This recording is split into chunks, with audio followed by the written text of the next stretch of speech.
Hi children, today's class ninth class physical science and we are discussing the concepts of laws of motion. Laws of motion. In that laws of motion concept, we already completed regarding first law of motion, which is known as a law of inertia. Why it is known as law of inertia means in absence of a force, if the net force is zero, the body will have a ability to restrict or to oppose the force which try to change the state of the body. If it may be state of rest or a state of motion or state of motion in a particular direction. So in that way we can tell that first law of motion. What is the first law of motion? Means every body have a ability to continue in the same state of rest or same state of motion or same state of motion in a particular direction, or everybody has a certain ability to oppose the force which you try to change the state of motion, state of rest, which you try to change the state of motion, which you try to change the state of motion in a particular direction. That ability is nothing but a what we call inertia, and that is known as law of inertia or first law of motion. So first law of motion I will explain about state of the object in absence of force. If the net force is zero, net force is zero. Then second law of motion is nothing but it derives the formula for force. It derives the formula for force. Then whenever what we call forces are acting, then acceleration of a body is proportional to net force acting on that and inversely proportional to mass of the object. Nothing but if an object is in motion, it will acquire certain special property which depends upon mass and velocity, which we will call it as let's say momentum. We say momentum. Momentum is equal to mass into velocity. Mass into velocity. Then rate of change of momentum is proportional to net force acting on that. With that we got the formula for force as F is equals to mass into acceleration. Newton is the unit of force in MKS system and SS system, and in CGS system it is a dyne, whereas 1 Newton is equals to 10 power 5 dyne. Next, third law of motion. Third law of motion will deals with interaction of forces. That means whenever one object exerts force on another object, another object also exerts same force but in opposite direction on the first object. That means for every action there will be equal and opposite reaction. For every action there will be equal and opposite reaction. Or simply we can tell that action is equals to minus reaction. Action is equals to minus reaction. That is known as a Newton's third law. And Newton's third law of motion says that single force only acts on one surface. Simultaneously two forces won't act on the same surface. If action reaction forces are pairs, means they are acting on the same at a time, one force only acts on the one body and the other force will act on the other body by the first body. That means if action is applied by first body on second body, then reaction is applied by second body on first body. So that's, but they are in opposite direction. As they are in opposite direction, therefore we can tell that action is equals to minus reaction. Action is equals to minus reaction. And we also discussed how to verify this in Newton's third law of motion with one activity by taking a test tube and by filling with the water. By filling with the water, when water heated, then what you call it will expand. When it will expand, the cork will rush out by applying the action force on air, and the air will apply the action force. As a result, the test tube will move backwards. The movement of test tube is due to the reaction force, and the ejecting out of rubber cork or rubber stopper is due to the action force applied by the water inside, boiled water inside the test tube. You will see that motion of rubber cork and movement of this test tube will be opposite in direction. That in that way you can prove that action is equals to minus reaction. Action is equals to minus reaction. Now we will discuss about concept from the Newton's third law of motion. You will have what we called conservation of momentum. Before going to conservation of momentum, we have some question answers, think and discuss question answers, which depends upon all these three laws. First law, second law, and third law. Then we will discuss that, think and discuss question answers. Then we will go for, what to say, this law of conservation of momentum. Now, depending upon inertia and mass, we have some few question answers. You may have seen that trick where a tablecloth is jerked from a table, leaving the dishes that were on the cloth nearly in their original position. If you have a cloth, if you have a what you call the dining table, where the dining table is covered with one silk cloth, not cotton cloth, silk cloth, very smooth cloth. On that cloth, like a nylon cloth, on that cloth, if you place dishes with weight, then if you jerk that cloth horizontally, not vertically, horizontally, that cloth will come out and the dishes will stay almost all in their original position. They won't move if you jerk it properly.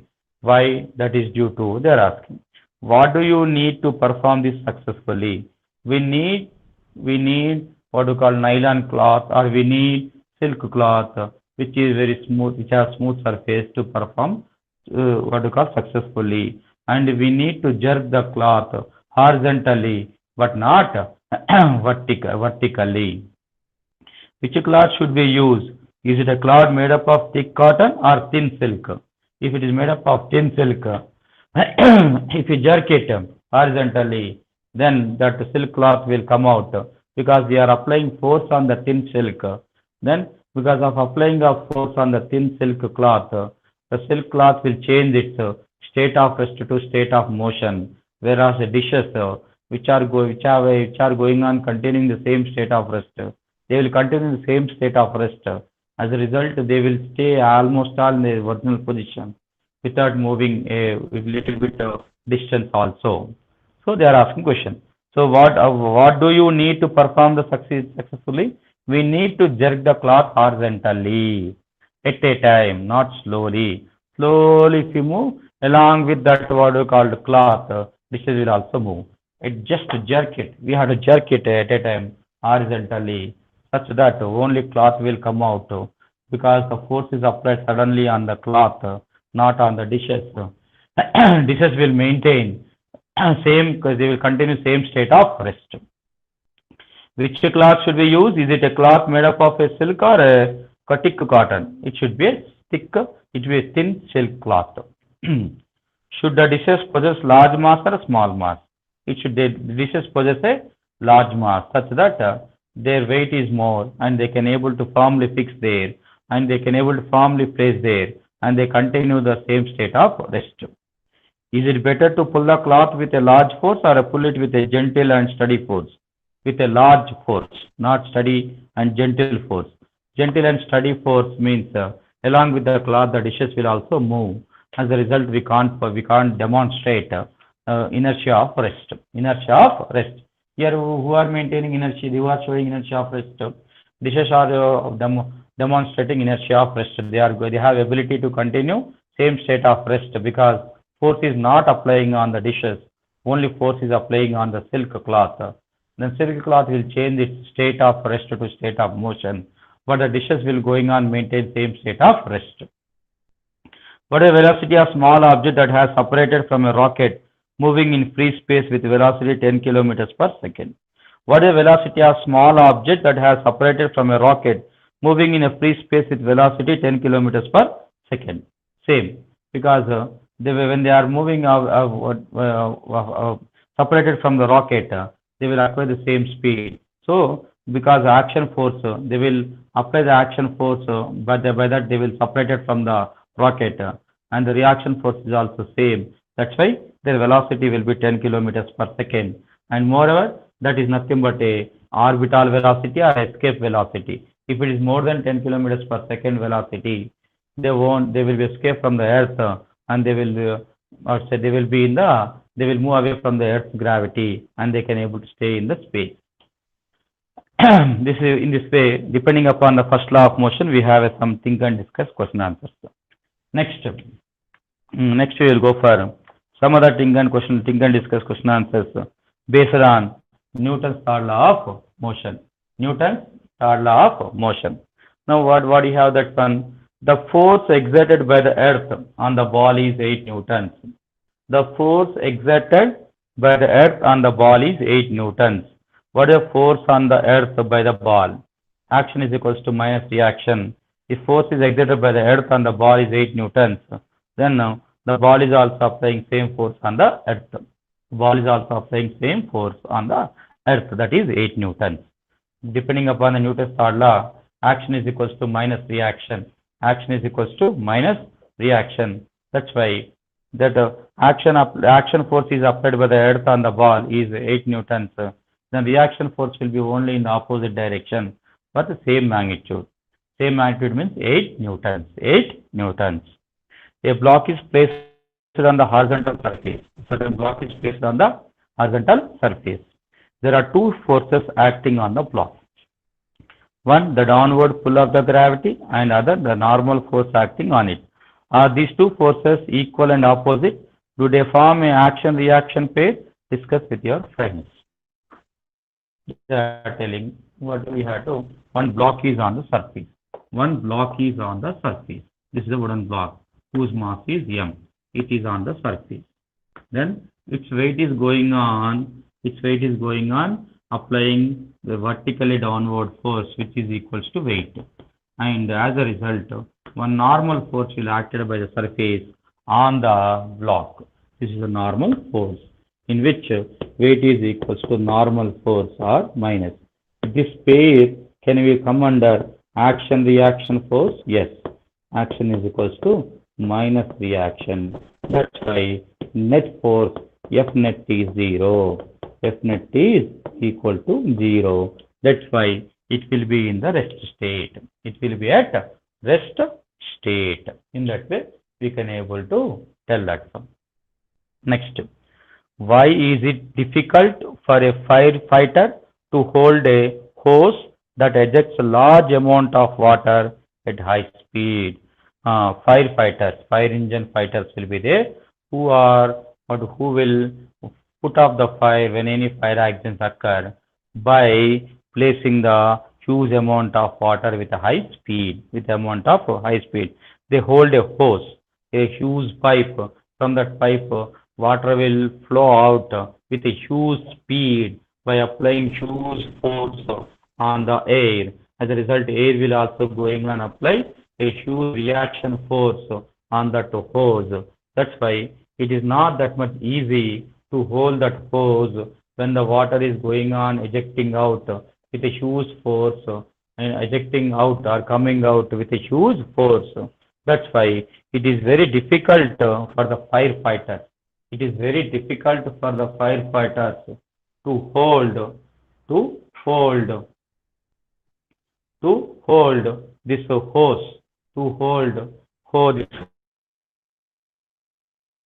hose from which what is called a large amount of water will eject, because large amount of water which will eject out, large amount of water which ejects out from this hose. This is known as a hose, from which water will going on flow out with a huge, large amount of it water will come out with a huge force. When they are coming, they will apply action force on the air. They will apply action force on the air. Then atmosphere will going on apply reaction force in opposite direction, from what that this hose will always going on move backward with a huge speed. This is a reaction force. Because of acting of this action reaction paid forces, whenever what we call firefighter hold a hose to put off the fire which will be occurred due to the fire accident. So it is not that much easy to hold that hose, because it is going on coiling backward or moving backward. So they had to hold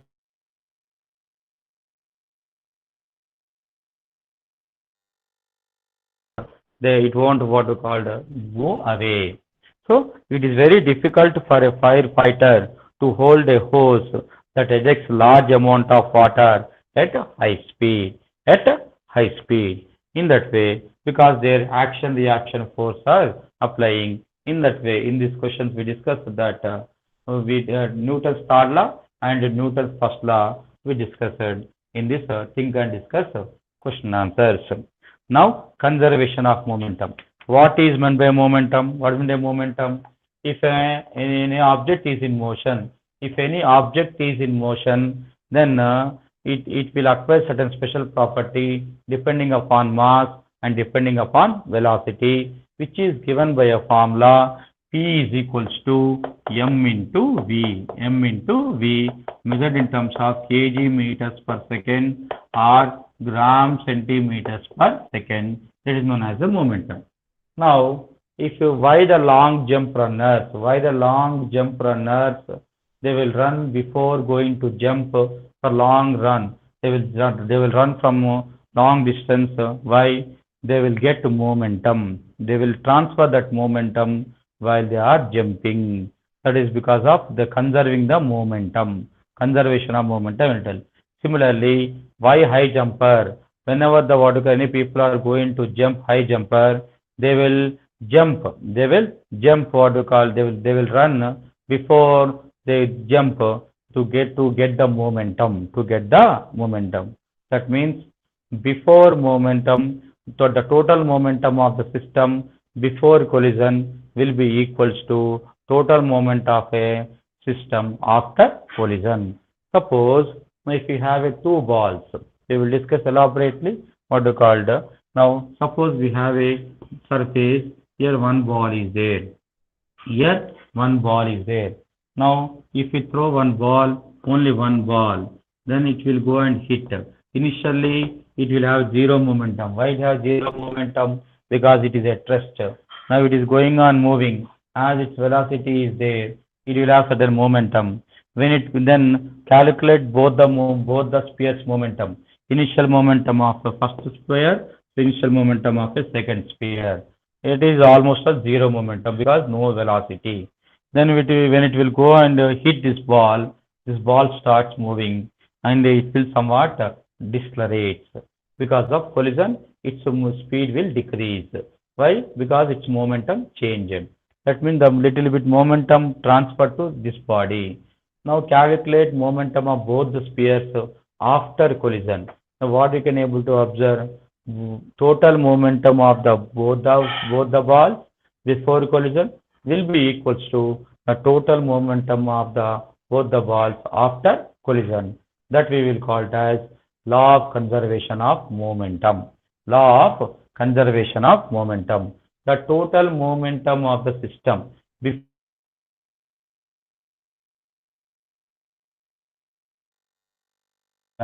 let us discuss with a small activity. We have to take a one bamboo stick or we have to take one rubber pipe with 3/4 inch, and which is what you call which will be cut to upper part only, upper part, which can act as a slider like in resorts or water board resorts or in other bodies. Then if you place that what you called slider if you arrange the slider in this fashion, means in inclined fashion, then here in this way we'll arrange this one and we'll have a part A and part B. In part B we'll place the spheres. First you place the four balls and only drop one ball from this top end of the this bamboo stick or the pipe. Then it will go and hit. Observe now. Observe how many will move and the next two balls you place here and only 3 balls you place here. Now what will happen? Next 3 balls you place here and what you called 2 balls you place there. And next 4 balls you place here and only 1 ball you place. And what you observe, whenever the balls are increasing here, then it will accelerate more. There the balls will going on accelerate more because they will have more momentum. That momentum transferred to there, and in this way we can tell that the total momentum of system before collision is equal to the total momentum of system after collision, which we will call as law of conservation of momentum, which can be proved by Newton's third law of motion by action is equals to minus reaction, in which we can able to discuss in next session elaborately. Thank you.